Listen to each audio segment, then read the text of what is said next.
Palavra de Deus, a minha tradução diz assim: e perto da meia-noite, Paulo e Silas oravam e cantavam louvores a Deus. E os outros presos os escutavam. E de repente, houve um grande terremoto, e os alicerces foram abalados, e imediatamente todas as portas foram abertas, e as correntes de todos foram soltas. E acordando o carcereiro do seu sono, e vendo as portas da prisão abertas, desembainhou a sua espada, e ele queria suicidar-se, matar-se, supondo que os prisioneiros tivessem fugido. Mas Paulo gritou em alta voz, dizendo: não te faças nenhum mal, porque estamos todos aqui. E pedindo luz, pulou, saltou para dentro, e tremendo, prostou-se diante de Paulo e Silas, e conduzindo-os para fora, disse: senhores, o que eu devo fazer para ser salvo, para me salvar? E eles disseram: crer no Senhor Jesus Cristo, e será salvo tu e a tua casa. Você pode glorificar a Deus por esta palavra? Não feche a sua Bíblia, tome seu assento, mas deixe a sua Bíblia aberta, por favor.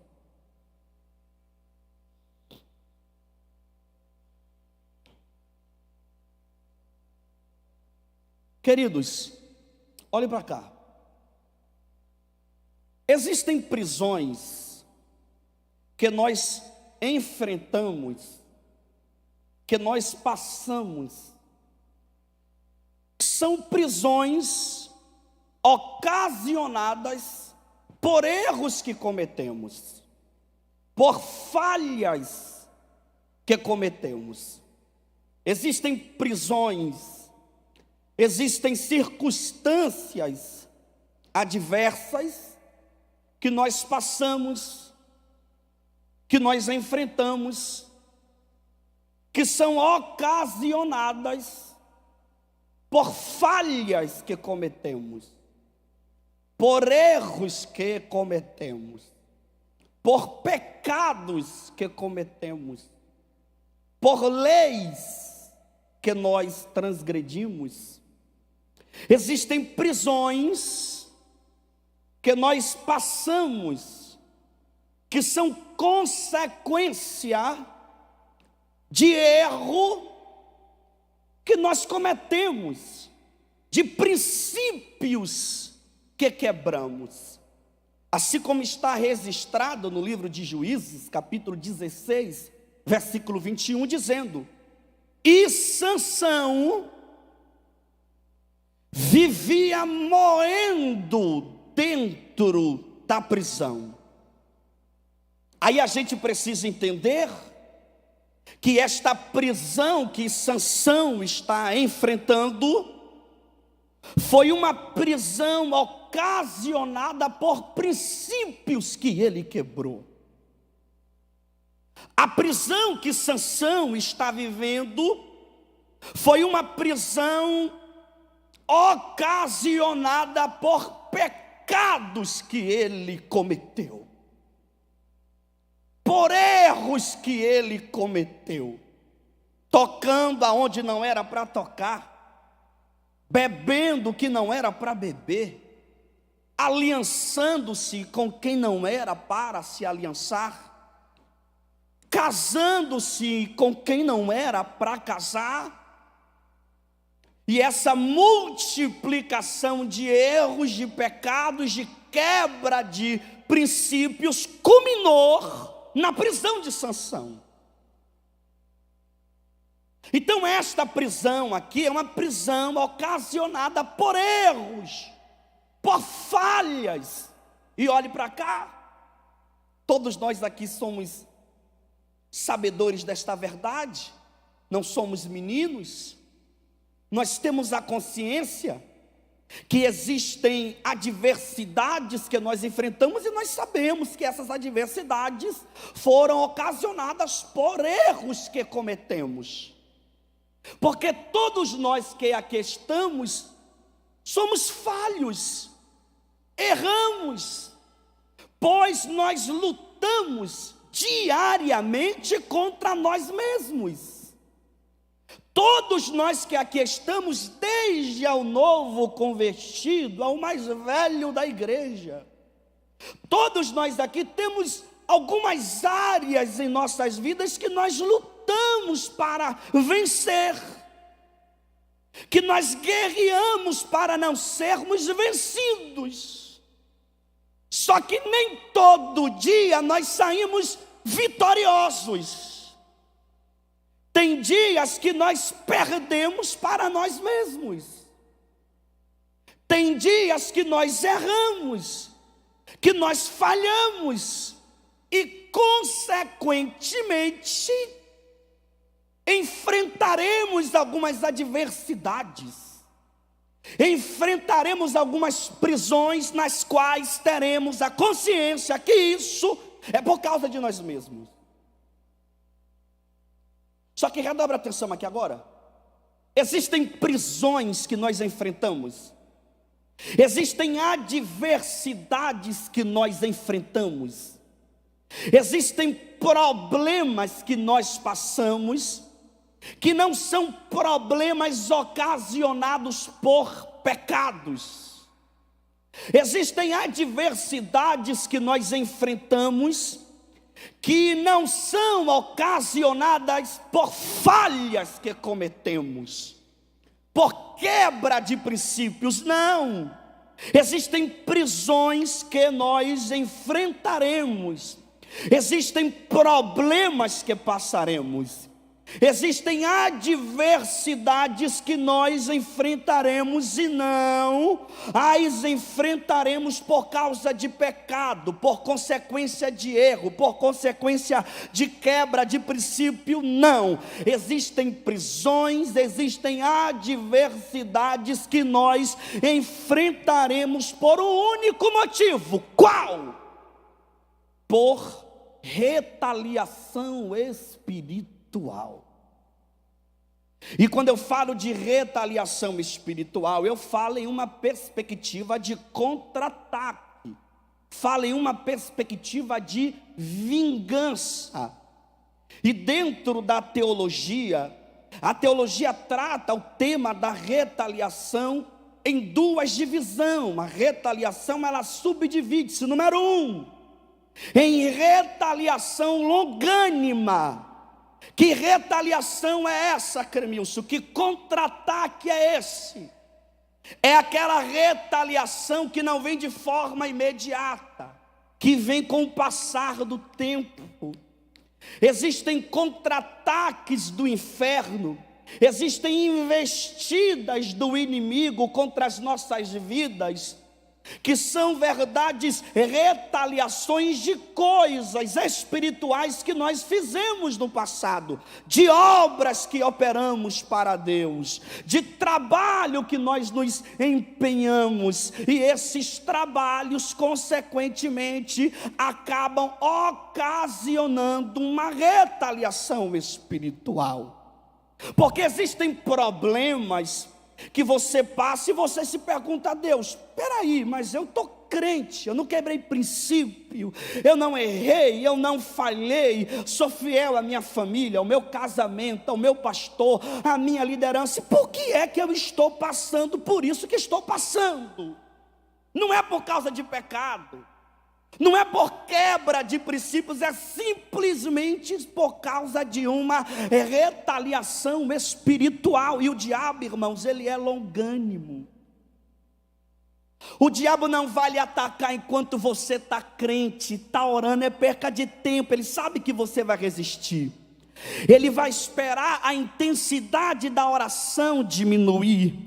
Ele vai esperar a fraqueza bater. E quando você estiver vulnerável, de maneira maquiavélica, de maneira covarde, de maneira maldosa, Ele vai contra-atacar. E aí você entrou aqui nessa noite se perguntando: por que é que eu estou vivendo estas prisões? Por que é que eu estou enfrentando essas adversidades? Por quê? Será que você se esqueceu que lá atrás, algum tempo atrás, lá no Facebook, no Instagram, no WhatsApp, você foi instrumentalidade de Deus para alguém? Alguém queria se suicidar e você foi usada por Deus, usado por Deus, liberou uma palavra, orou, aconselhou, e aquela vida que queria suicidar-se, consequentemente iria para o inferno. Através da sua vida, ela foi restaurada, ela foi recuperada, ela voltou a ter o prazer da vida, a alegria de viver. E o diabo observou, e o diabo ficou furioso, e ele fica esperando só uma brecha, só um momento para contra-atacar. Nesse momento, você precisa ter muita maturidade para entender que o diabo, a qualquer momento, ele vai lançar os dados inflamáveis contra as nossas vidas. Quando nós olhamos para esse texto de Paulo e Silas, é de maneira muito clara, perceptível, nós percebemos que Paulo e Silas estão enfrentando uma adversidade, enfrentando uma prisão. E esta prisão, essa adversidade que eles estão enfrentando, não é por causa de pecado, não é por causa de quebra de princípios. Se você analisar o contexto do texto que lemos, você vai perceber que Paulo tem uma visão, que um homem do outro lado, na Macedônia, está gritando por socorro, está pedindo ajuda.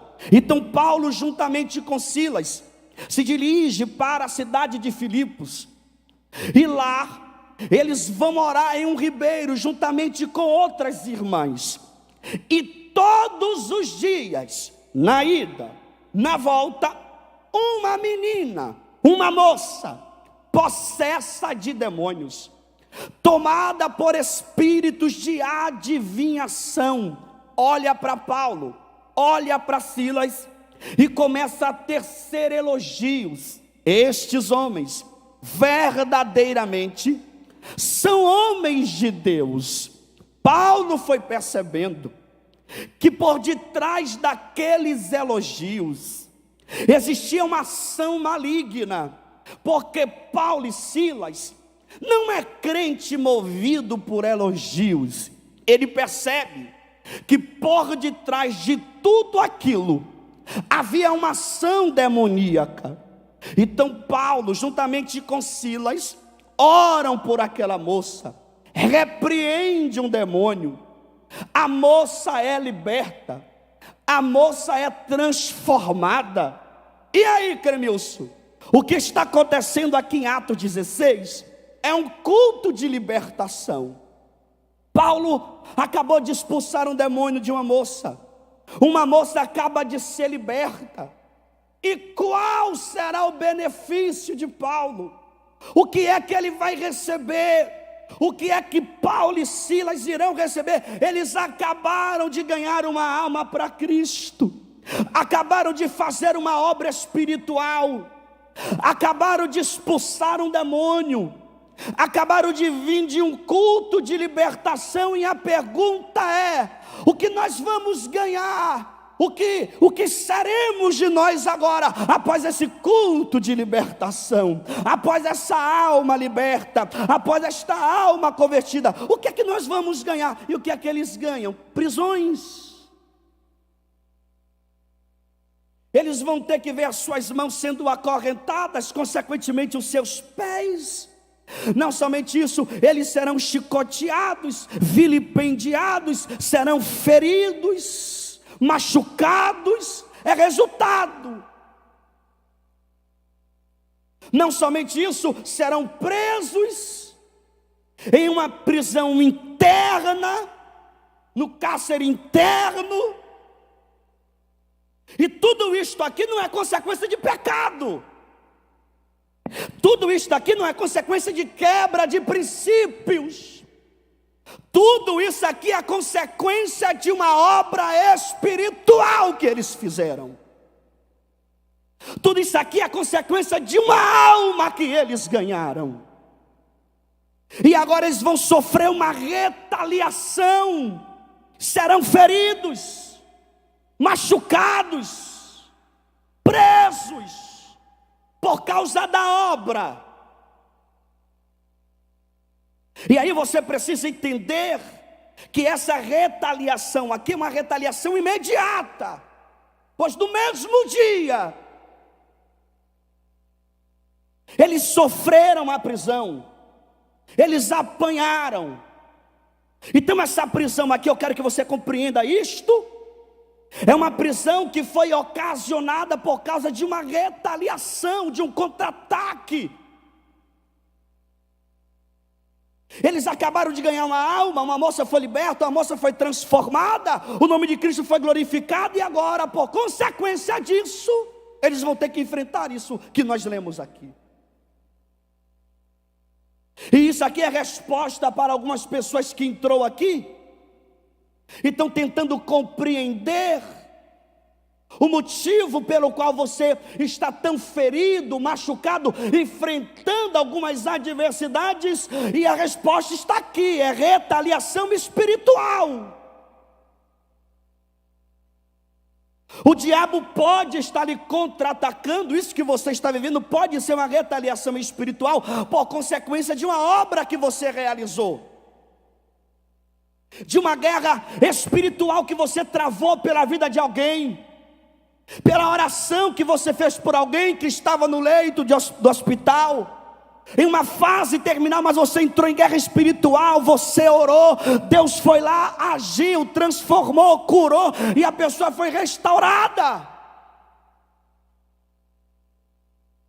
Uma alma que você aconselhou, alguém que você tratou, alguém que você cuidou, e o diabo foi ficando enfurecido, e agora ele esperou uma brecha para poder lhe contra-atacar. E a pergunta que não quer calar: Cremilson, diante do contra-ataque, o que nós devemos fazer? Porque tem gente, pastor Joel, que quando está sendo contra-atacado, tem gente que quando está sendo contra-atacado pelo mal, ele larga a oração, ele deixa a leitura da palavra, ele devolve o departamento, entrega a carteirinha, diz: pastor, não estou aguentando, pastor, está difícil. Aí o desânimo vem, aí a intensidade de oração diminui. É isso que o diabo está esperando, para te colocar no mundo, para você desviar, e aquelas pessoas que um dia você evangelizou, olhar para você e dizer: e aí, não era você que pregava para mim? E agora você está aí do mesmo lado que eu. Cremilson, então o que é que eu devo fazer diante de um ataque espiritual, diante de um contra-ataque do mal? Está aqui no texto, nós lemos. Eles estão vivendo uma retaliação, um contra-ataque, e olha o que eles vão fazer, está escrito: perto da meia-noite. Paulo olha para Silas, Silas olha para Paulo. Eu imagino Paulo olhando para Silas dizendo: Silas, se o diabo está pensando que com esse contra-ataque ele vai nos arrancar da oração, vamos fazer o contrário. O que? Se nós orávamos 30 minutos, vamos passar a orar 1 hora agora. Se nós orávamos 1 hora, a partir de agora nós vamos orar 2 horas. Se o diabo está pensando que nessa guerra nós vamos nos render, nós temos uma resposta para o diabo, qual? Estamos em uma guerra travada e nós não nos renderemos. Deus lhe trouxe aqui nessa noite para lhe dizer: é guerra espiritual. Ora! Cutuque alguém do seu lado com muito respeito, com muito carinho, e diga para ele, diga para ela: não deixe a oração. Diga: você está em uma guerra espiritual. Diga, não saia da oração. Diga: aumente o nível da oração. Nós estamos em uma guerra espiritual. Não é tempo de brincar, é tempo de orar.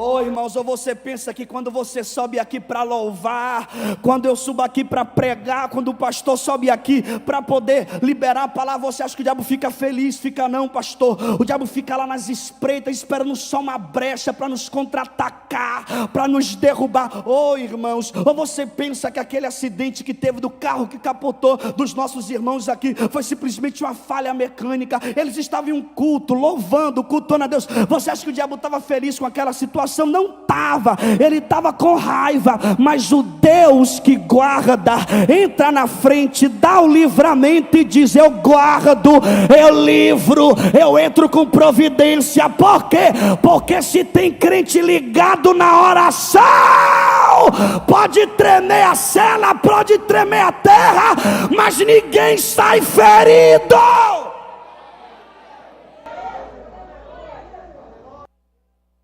Irmãos, o que faz 2 homens perto da meia-noite sangrando, feridos? Irmãos, quando eu olho para esse texto eu fico pasmo. Por quê, pastor? Porque eles estão sangrando, feridos, machucados, irmãos.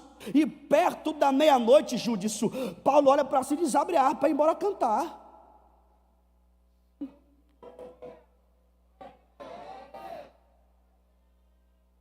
Sangrando, ferido, machucado.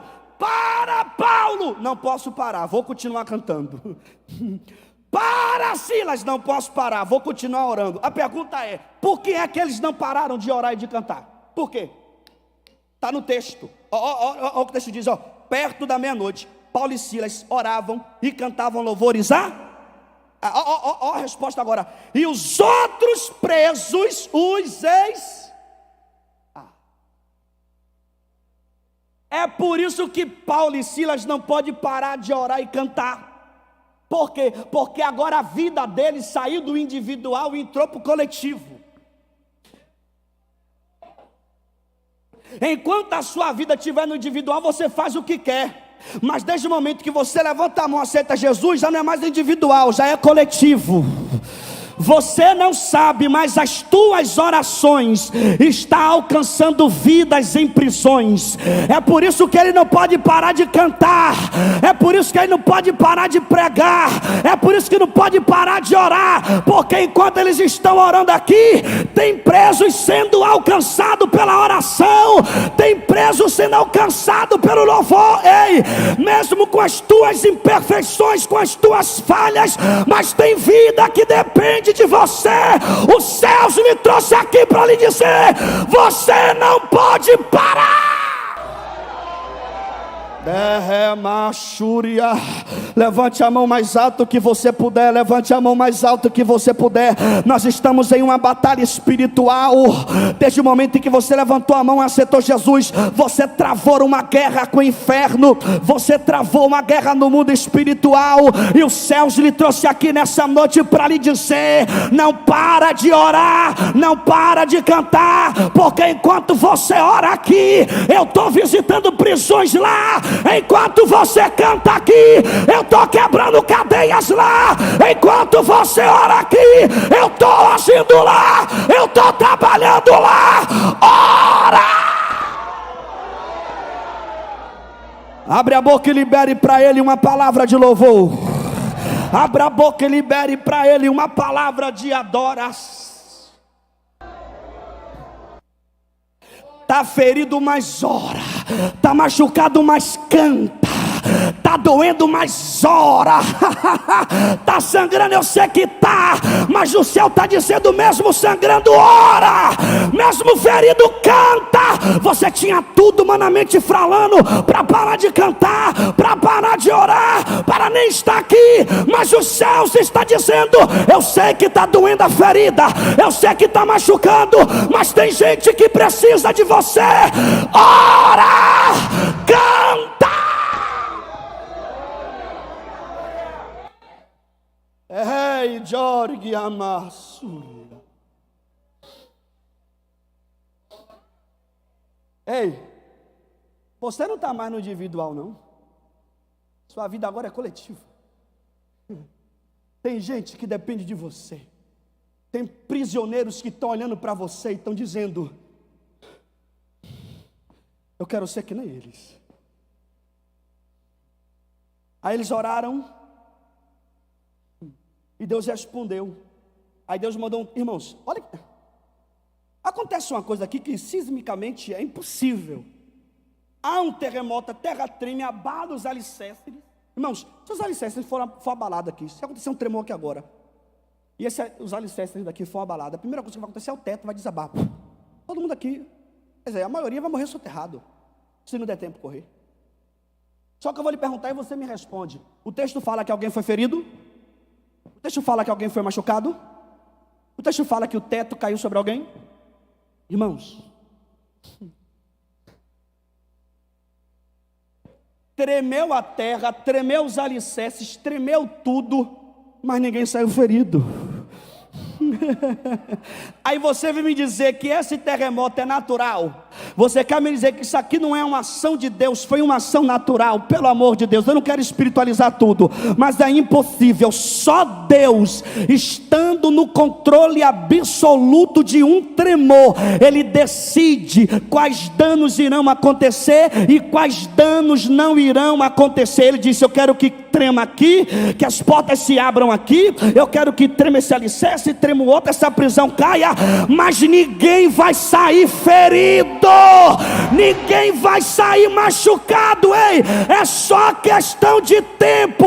Quando a poeira passar e o tremor parar, você vai ver que está todo mundo vivo, ninguém foi ferido, Deus está no controle.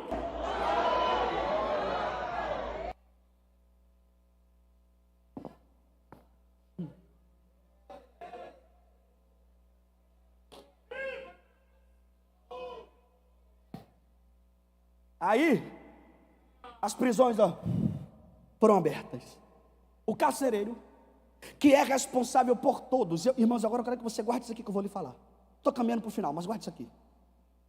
O carcereiro, pastor Joel, percebe que todas as prisões estavam abertas. Na mente dele, todos os presos, fugiram. Ninguém ficou. Perdi todo mundo.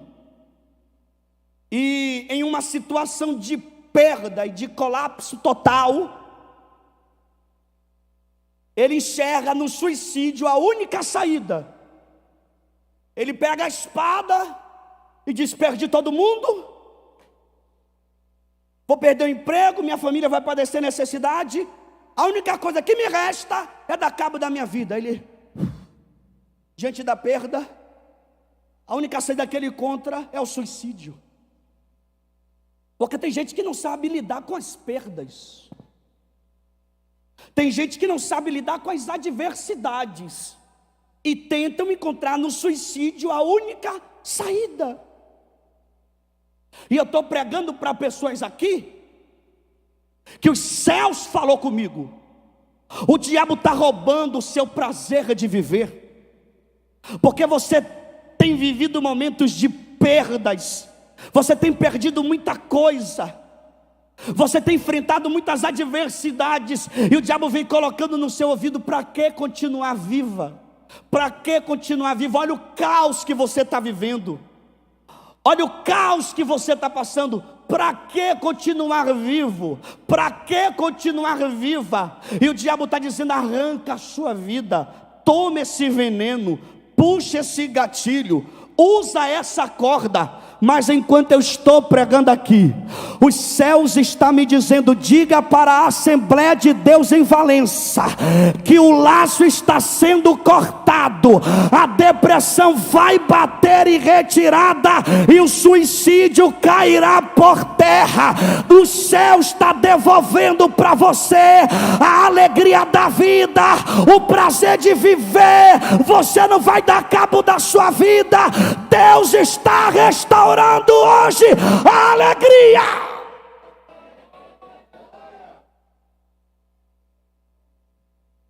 Aí o texto diz, eu encerro. Se a banda quiser vir, pode ir. Pode vir já.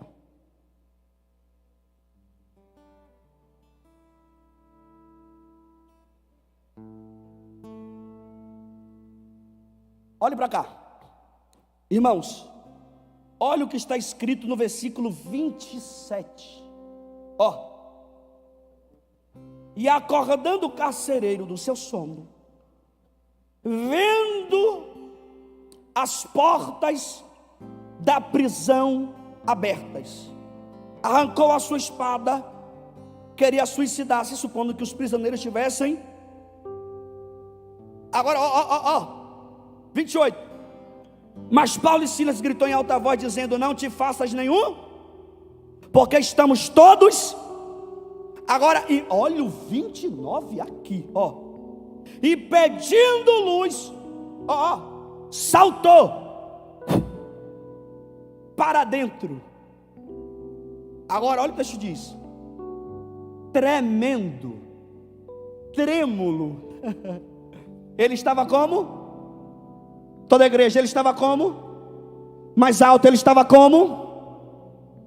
Será que você consegue compreender isso? Pastor, Deus tremeu a terra, Deus tremeu os alicerces, Deus tremeu o cárcere, e agora quem está tremendo? O carcereiro. Na verdade, Deus tremeu tudo com um propósito: tremer você. Deus mexeu em tudo, mas o propósito dele era mexer em você. Ele está dizendo: eu tirei tudo do lugar, eu tirei o controle de você, mas a minha intenção não era mexer com as coisas que você possuía, que você governava. A minha intenção era mexer com você.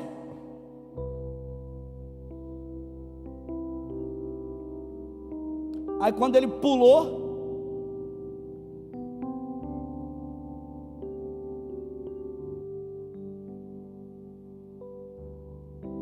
ele pulou para onde, irmãos? Para dentro da cela. Para dentro da? Irmãos, isso aqui é lindo.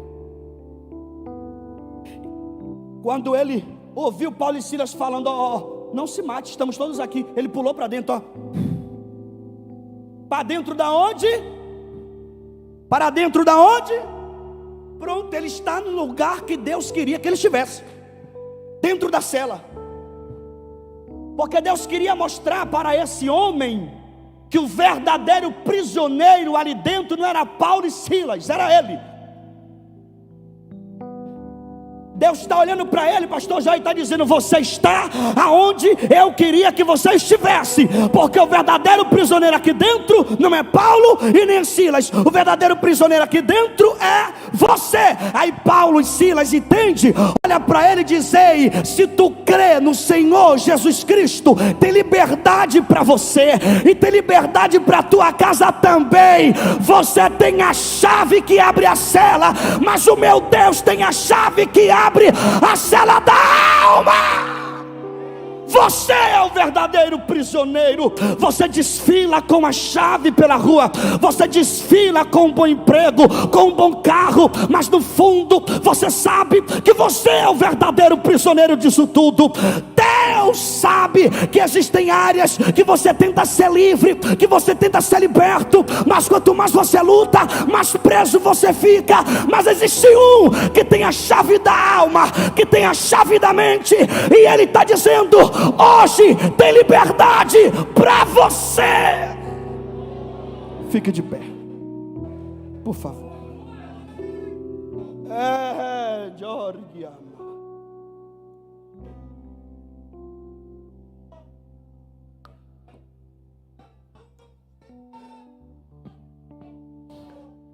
Você tenta firmar na igreja, mas não consegue. Você tenta ficar crente, mas não consegue. Alguma coisa te prende do lado de fora. Mas o céu te trouxe aqui para lhe dizer: eu estou mostrando para você que você é o verdadeiro prisioneiro. Mas eu tenho uma chave que vai abrir a cela da tua alma. Eu sei que você não consegue dormir, eu sei que você tem dificuldade, eu sei que você chora nas madrugadas, eu sei que você vê vulto, mas existe um que quer te libertar. Existe um que tem a chave da cela da tua alma e está dizendo: eu quero dar liberdade para você. Eu quero libertar não só você, mas a sua casa também. Você é o verdadeiro prisioneiro dessa história. Mas tem um que tem a chave nas mãos, e a porta que ele abre, ninguém fecha. Se tem alguém para Jesus nessa noite, saia do seu lugar agora e venha aqui à frente. Crê-me, eu quero voltar para Jesus, porque o verdadeiro prisioneiro nessa história sou eu. Eu quero voltar para Jesus. Saia do seu lugar e venha aqui à frente. Ele tem a chave que vai libertar a cela da tua alma. Oh, abra os olhos e eleve para os montes. Se pergunte, oh, você pode adorar a Ele com mais força, com mais fé, com mais intensidade. Tem alma chorando para Cristo aqui hoje, isso te alegra? Ei, estamos em uma guerra espiritual. Vencemos mais uma, vencemos mais uma, vencemos mais uma. Quem pode te livrar? Aonde está a segunda vida para Jesus? Quando tudo parecer, saia do seu lugar e vem aqui à frente. Eu quero orar por você. Jesus está aqui. Cremilson, mas eu estou preso na cachaça, eu estou preso na bebida, estou preso na prostituição. Fica tranquilo, aqui tem um que tem a chave para abrir as tuas cadeias, para abrir as tuas prisões e te dar a liberdade que a sua alma precisa. Jesus vai realizar. Creia que a tua casa não será. E conhecereis a verdade te libertará. De Jesus chegar, se pois o Filho do Homem te libertar, verdadeiramente você será livre. E a providência chegará.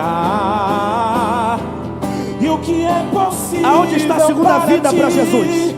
Tem mais alguém? Cremilson, eu nunca fui crente, mas quero aceitar pela primeira vez. Vem também, vem. Ele quer abrir a porta da cela da tua alma e te dar a liberdade que a tua alma precisa. Tem mais alguém? Não? Toda a igreja, estende as mãos para cá.